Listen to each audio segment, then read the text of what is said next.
Okay guys, papasok na ulit tayo sa trabaho. At kahapon nga busy pa rin tayo at ngayon eto, papasok na ulit ako sa trabaho. Mag-i-interview ako ng mga candidate para sa housekeeping. Kabayan din yung kinuha ko. And then may meeting ako sa project manager. And then after that, may meeting ako sa boss namin. So magiging busy ngayong araw na ito.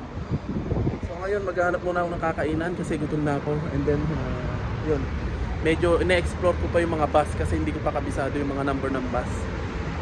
Magbabas lang din tayo. Pero in the future sana yun, swertehin, mag-apply ako ng driving license. So ano muna tayo, Keyman, parata muna tayo. Kasi si Mrs. nasa Sharjah, wala tayong tagapagluto. Mag-isa lang tayo ngayon.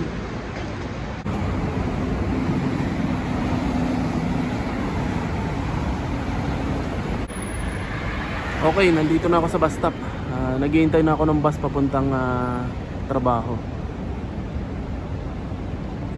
Buti hindi masyadong mainit ngayon. Kahapon sobrang init. O siguro umaga pa lang ngayon. Mamayang tanghali sobrang init. Humid na talaga.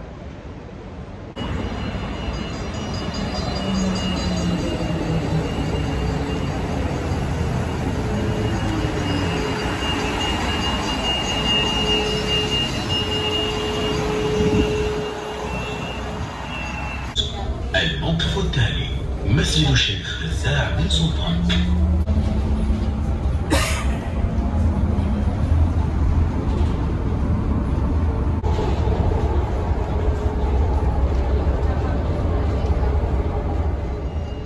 Okay, nandito na ako sa Ring Mall. At ngayon lang ako nakasakay sa bus na train. May bus na train pala dito. Electronic siya. So, pasok na ako sa mall. Meet ko na yung i-interviewin ko.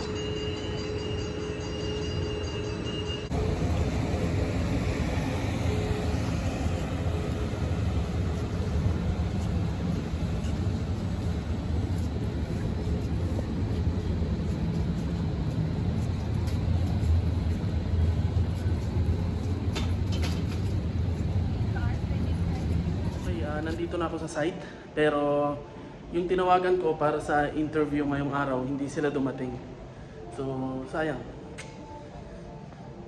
So, maghahanap ulit ako ng candidate para sa aming housekeeping. Pero magiging madali lang naman yung trabaho kasi maliit lang yung ano namin, play area. Tsaka, syempre, hindi naman ganun kalala yung lilinisin nila, mga kalat lang ng bata. Pero sayang kasi, ayun, opportunity din to para sa ating mga kababayan. Pero walang pumunta, so hindi sila interesado kapag housekeeping.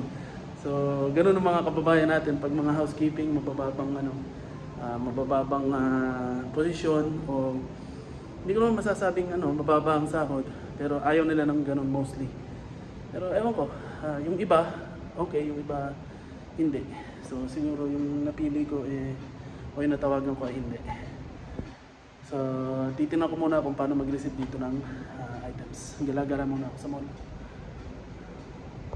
Okay, walang dumating dun sa tinawagan ko for interview. And galing na ako sa security office at nakausap ko na yung security guard. Allow naman daw yung delivery na in-order ko kasi shopping bag lang naman.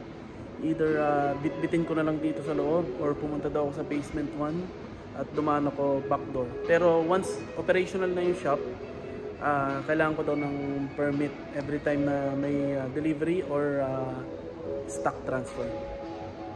So ayun, ganun ang proseso. Ganun naman talaga ang proseso. At syempre, bago mag-operation hours yung delivery.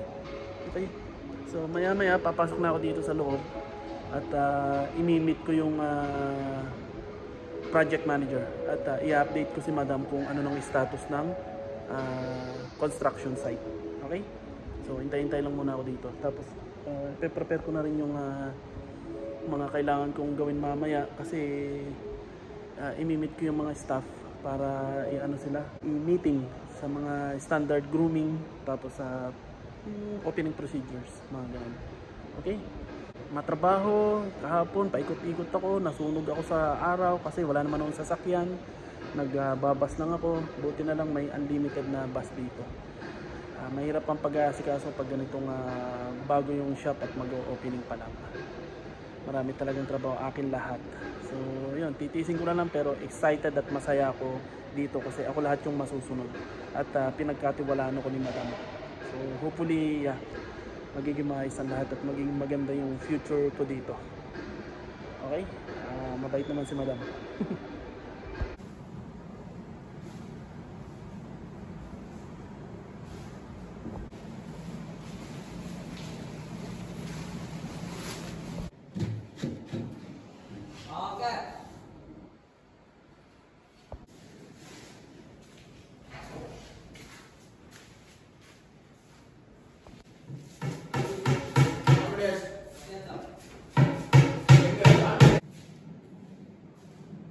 Okay, tapos na ang duty ko.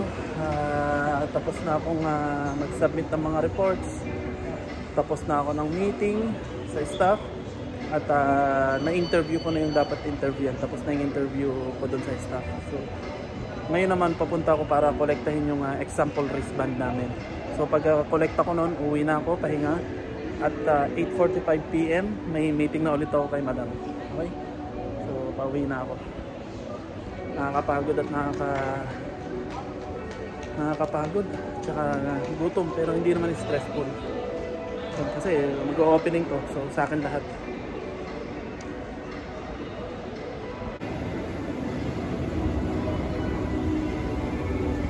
So sayang yung opportunity kanina kasi yung interview ko kaninang umaga hindi dumating yung candidate, so sayang din. May mga ganun pa rin kababayan, kahit na nag-pandemic, kahit mahirap humanap ng trabaho, ewan ko, ayaw pa rin nila ng trabaho. Mas pipiliin pa rin nila yung pride nila. Ewan ko. So, hindi talaga para sa kanila yon. So, iba na lang yung bibigyan ko ng opportunity. Kaya minsan din na mas maganda pa tulungan yung ibang lahi o mas maganda pa yung sa ibang lahi kaysa kabayan. Yun naman hindi sa lahat. Mostly mga kabayan mahirap din i-explain. Ayun, naghihintay na ako ng bus pa uwi.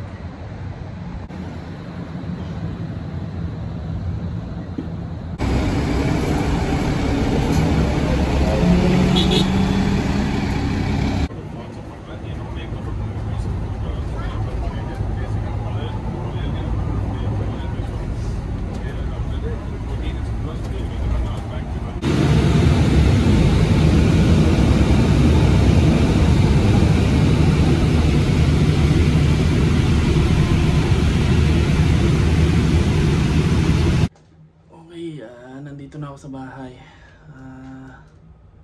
Nakakapagod.